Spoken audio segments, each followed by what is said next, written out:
That is our wasila tonight. Thursday night, night of destiny. Thursday night, night of change. Give you another story then. As we're on dua, Allama have said, and you find within our scriptures, that there are certain awqat, certain times of dua. If you want your dua to become mustajab, there are certain times, ask Allah. You know what one of those times is? 10 minutes before Fajr sets in.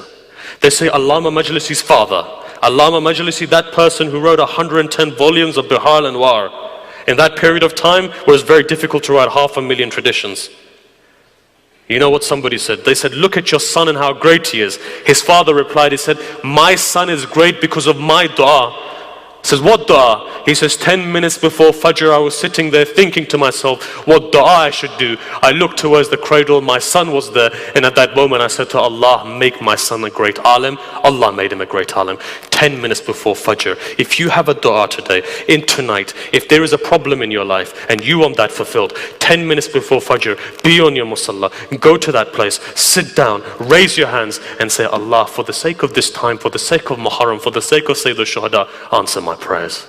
One part. Second part, it says that if a person before the Maghrib prayers on a Friday, and this is within our tradition, many people don't know this tradition I'll narrate. It says on a Friday before Maghrib time, what is one of the signs of the Shia? It says in one of our isolated traditions, it says that before Maghrib time, that person who is our follower will give salam to the 12th Imam alayhi salam and then ask for his dua. So if anything, if you don't have a dua, just before Maghrib sets in, tomorrow before Maghrib sets in, give salam to the 12th Imam alayhi salam. Know that this also changes your destiny. Know that when the time of Dhuhr comes in, when it comes in on that precise moment, then raise your hands. Go into our tradition. Allah has left nothing unturned.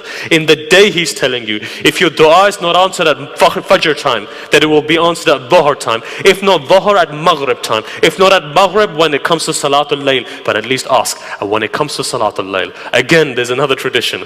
That person who recites Salatul Layl, that person for 40 days, you will find that his risk doesn't stop. If you have a problem with your risk, if you are not getting a job, if you are under that financial line, then start reciting Salatul Layl, and you'll see that with the Salatul Layl, what happens? Your risk increases. All of the Imams have said at some stage or another, Amir al-Mu'mineen is leaving. When Sayyid al-Shuhada was leaving this world, he looks towards Sayyidah Zainab. What does he say? Alaykum bis Salatul Layl. Remember this prayer. Remember me in this prayer. Salatul Layl. We have all of these jewels of the Ahlul Bayt, but what do? We leave them on our libraries, and dirt is coming onto those libraries. Open them. See, sometimes they say when you give something for free, people don't understand it. Understand it. Open it up and say, Ahlul Bayt have given you all of these things. It becomes our responsibility to utilize these things. Once we've utilized it, only then can we go to the outside world and express to them all of these things. You see, one of the main things is to create that internal revolution inside of yourself. I asked a mujtahid once, I said to him, look,